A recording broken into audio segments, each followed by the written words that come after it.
vamos acá. Entonces, como les digo, este es un paciente que lo hemos ido viendo en el servicio de emergencia, de 49 años de edad, masculino. Ojo con algunos datos, por favor, vayamos dando. Y estoy muy de acuerdo con una de sus compañeras que me dijo, yo haría hincapié un poquitito más en el interrogatorio, que estoy de acuerdo. Creo que me lo dijo bien, porque de acuerdo a eso yo voy a tener algunos otros datos que me va a saber llevar al diagnóstico que yo quiero. No traten de hacerse llevar ustedes con el paciente, por favor, porque ese es el peor error que podemos cometer. Él me dice que es divorciado. Aquí ya tengo un dato. Segundo, él me dice que es comerciante. Pues entonces yo ya me hago una vida o un estilo de vida de mi paciente. Si ustedes se dan cuenta, hay que determinar el tipo de comerciante, inclusive que es la persona.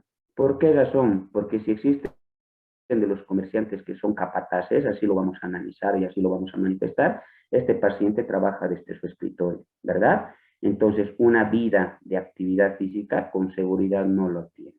Ojo con ese dato. Ahora, si bien él ha nacido en San Lucas, ustedes se han dejado llevar por el dato, él reside en Sucre. O sea, él ya vive en Sucre. Ya entonces San Lucas lo ha dejado solamente como nacimiento. ¿Por qué ha ido a la consulta? Por todo lo que hemos mencionado, ¿no? Ha ido a la consulta porque estaba con una disnea, grado 3-4, con tos con expectoración hemoptoica, cambios en la coloración de la piel. Entonces, ¿qué tipo de cambios? Había cianosis importante. Sí era cierto que había alza térmica no cuantificada, dolor torácico, pero ¿qué tipo de dolor torácico? Tipo opresivo, tipo puntada de costado, era opresivo. Bien, había taquicardia, sin arritmias cardíacas, solo taquicardia, y sí había lo que llamaba más la atención, el aumento de volumen de miembros inferiores a predominio de miembro inferior izquierdo. Miren los datos que nosotros tendríamos que analizar. Clase de Disney, 3-4 dice. Entonces, ¿cuál sería mi pregunta, Alejandra? ¿Preguntarías algo con relación a la Disney?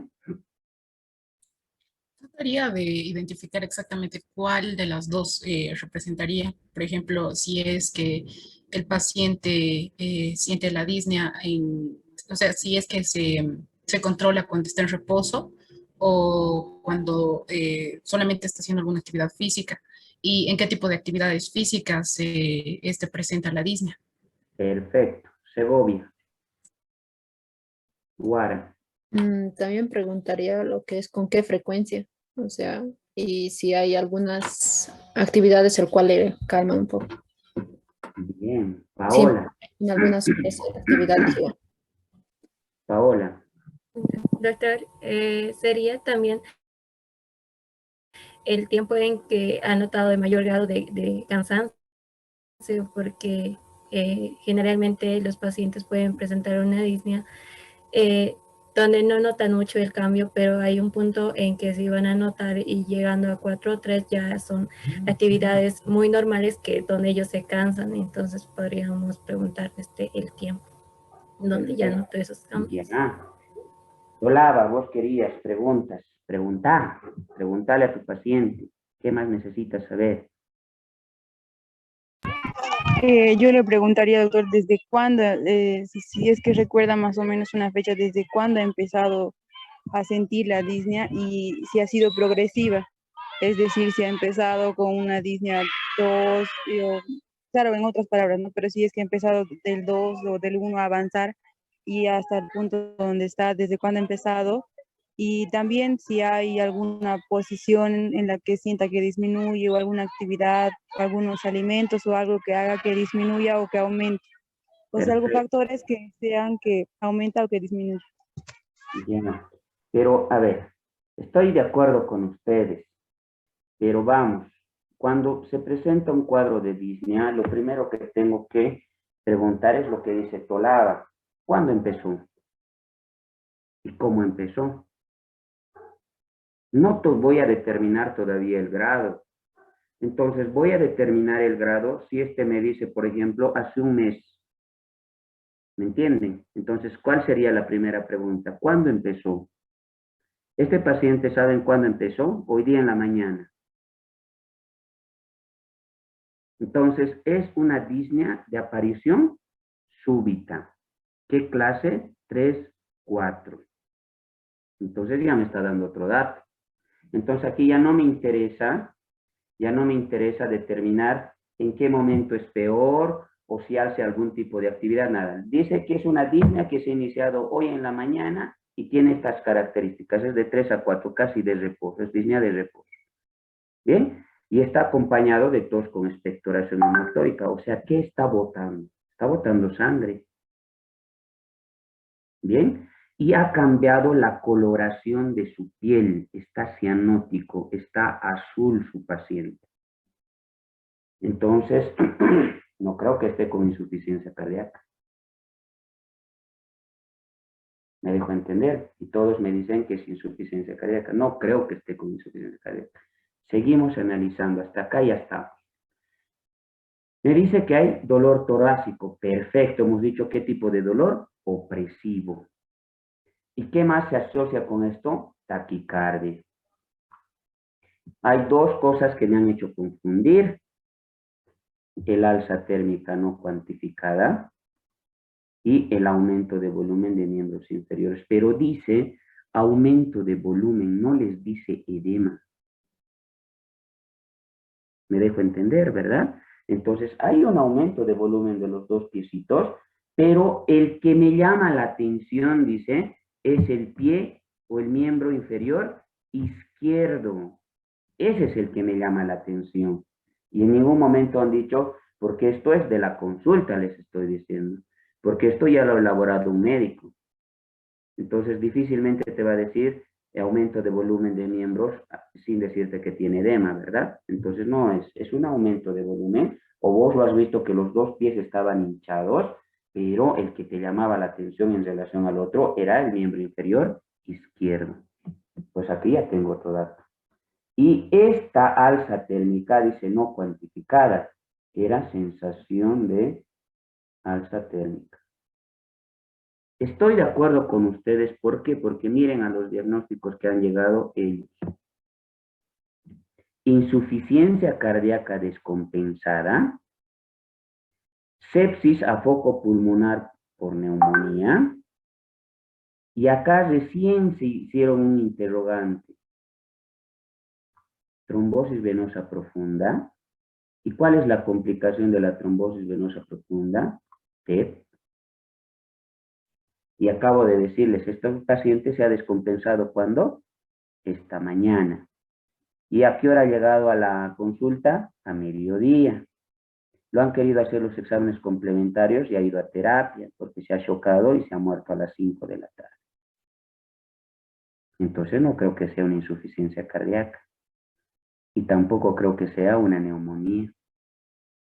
Entonces, ¿qué es? Es un infarto pulmonar. Así lo dice el concepto.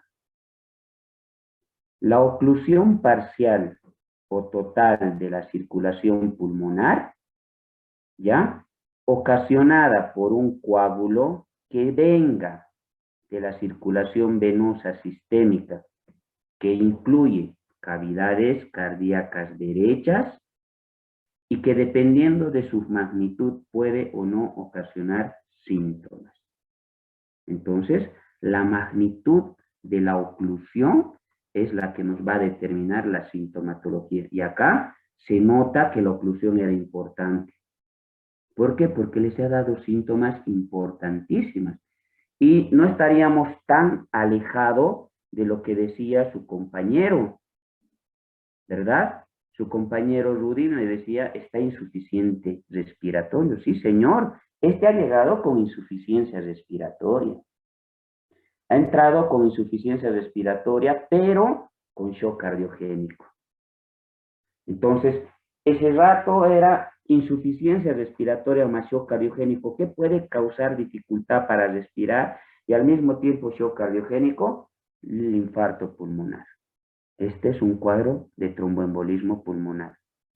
¿Por qué se les he traído esto? Porque justamente es en lo que menos ustedes iban a pensar. ¿Y por qué les digo que era en lo que menos iban a pensar? Porque siempre nos dejamos direccionar por el paciente y no hago mi propio análisis constructivo y sacar mi diagnóstico definitivo. Me dejo entender, ¿verdad? Entonces, para esto, yo siempre les digo, pónganse 3 diagnósticos. Por eso lo que yo les he pedido es diagnóstico presuntivo o diagnósticos presuntivos.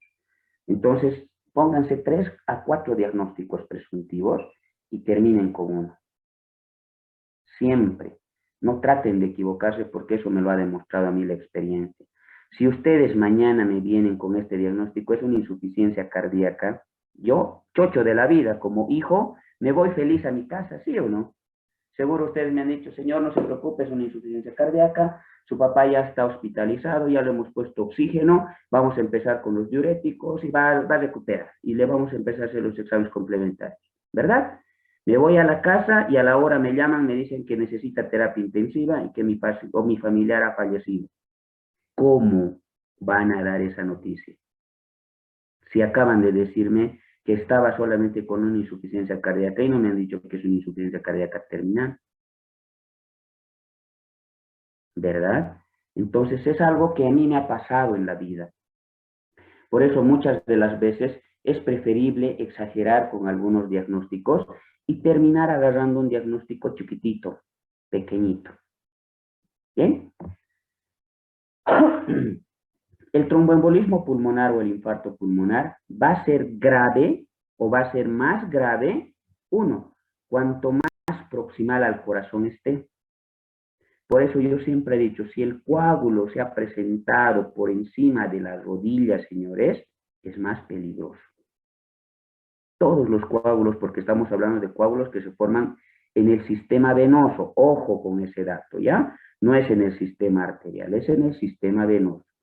Si se forman por encima de la rodilla, son los más peligrosos, porque estos sí se van a producir problemas de tromboembolismo pulmonar. Y el tromboembolismo pulmonar mata en el 95 al 98%.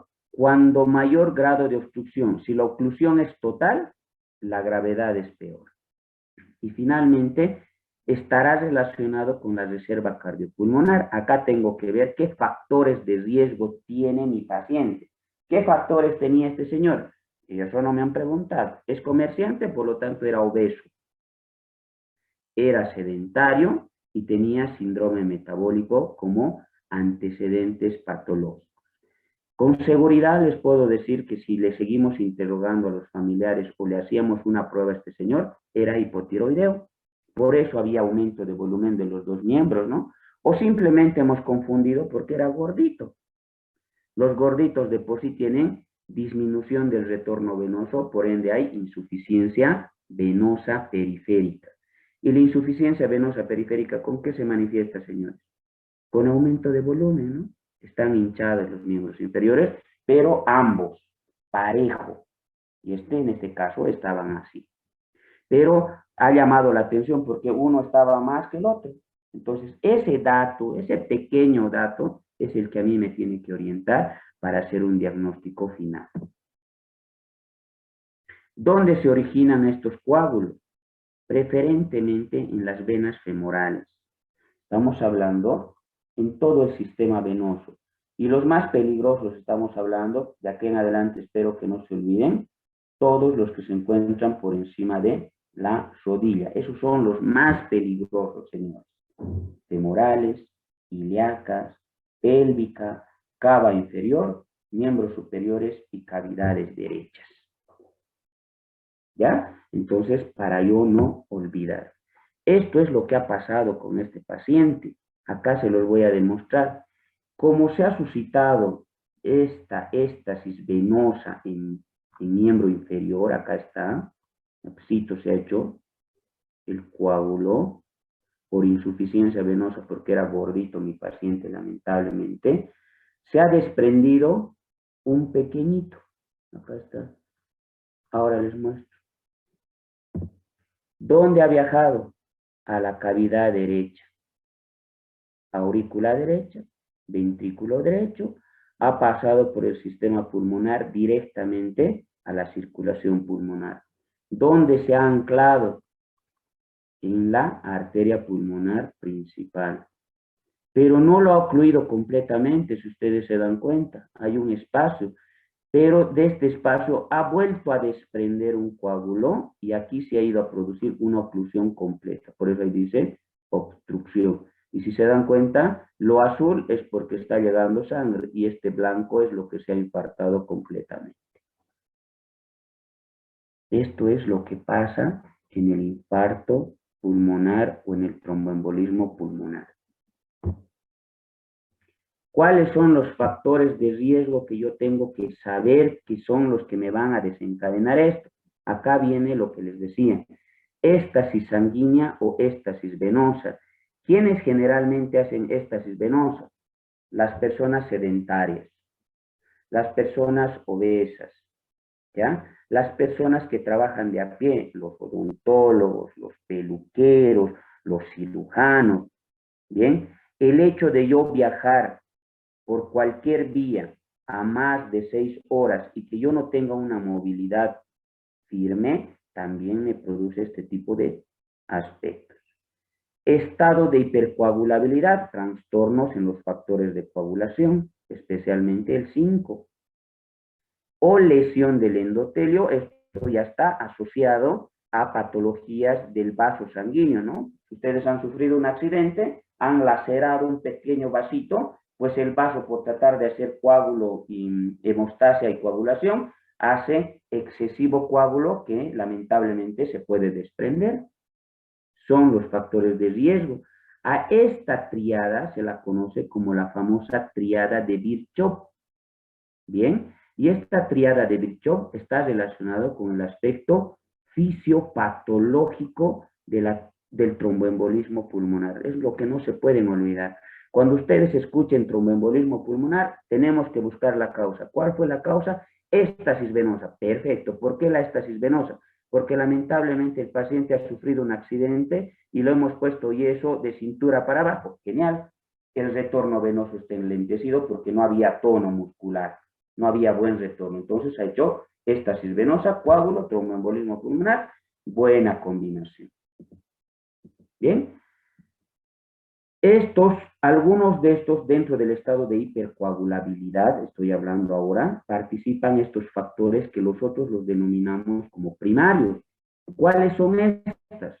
La disfibrinogenemia congénita, los anticuerpos anticardiolipina, la deficiencia del factor 12 de la coagulación, el factor 5 o el factor del aire, lo que les decía, y estos 4 aspectos que están pintados de lila, de violeta, de fucsia, como ustedes quieran llamarlo, son los que van a participar especialmente conjuntamente el factor 5 de la coagulación en el estado de hipercoagulabilidad. Estoy hablando de la hiperhomocistenuria, de la deficiencia de la proteína C, de la proteína S y de la deficiencia de la antitrombina. ¿Sinónimo de qué? De estado de hipercoagulabilidad. Y los secundarios a los que ustedes tienen que estar así de atentos son justamente los que vamos a mencionar. Fracturas, edad avanzada, embarazo, tabaquismo, síndrome nefrótico, obesidad, estados de inmovilización, anticuerpos lúpicos, accidentes vasculares cerebrales secuelares, enfermedad de Crohn, cirugías grandes, especialmente de cadera, o aquellas personas que han recibido prótesis. Ojo con este dato. El hecho de utilizar anticonceptivos orales de manera indiscriminada determina estos aspectos, ¿no? Y los viajes prolongados. Es a donde yo tengo que actuar y a donde yo tengo que estar pendiente. ¿Listo, señores? No les voy a perjudicar más. La segunda parte que viene con el tratamiento lo vamos a ver mañana. Esa era la idea de esta charla. ¿Alguna pregunta? Entonces, si se dejan ver, lamentablemente nos dejamos llevar muchas veces con un pequeño síntoma capital, pero me desordena todo. Y yo termino haciendo un diagnóstico errado. Yo les pongo para terminar con esto mi participación y escucho sus opiniones. Siempre agarro yo la película de las series de House, por si acaso, ¿no? Me encanta esa serie. ¿Qué es lo que hace House cuando se reúne con su grupo? No agarra un solo diagnóstico, agarra 3 a 4 diagnósticos dependiendo de las personas con las que está.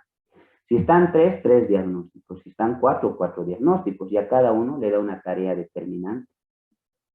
Si uno está pensando en insuficiencia cardíaca, perfecto. Nos vemos a las 7 de la noche, averiguas todo sobre insuficiencia cardíaca con relación al paciente. Si Lourdes está pensando en neumonía, pues me averigua todo lo relacionado a neumonía para las 7. No, si Rudy está pensando en insuficiencia respiratoria, perfecto, me revisa todo para insuficiencia respiratoria para las 7. Y Fernando me averigua todo de cardiopatía chagásica para las 7. Y nos vemos a las 7. Y ninguno lo hemos atinado y seguimos en la disyuntiva. ¿No ve? Pasa otro día también para ellos. Y mañana recién nos vamos a dar cuenta que estábamos errados y que era un tromboembolismo pulmonar. Entonces, no nos dejemos llevar por un solo síntoma o un solo signo.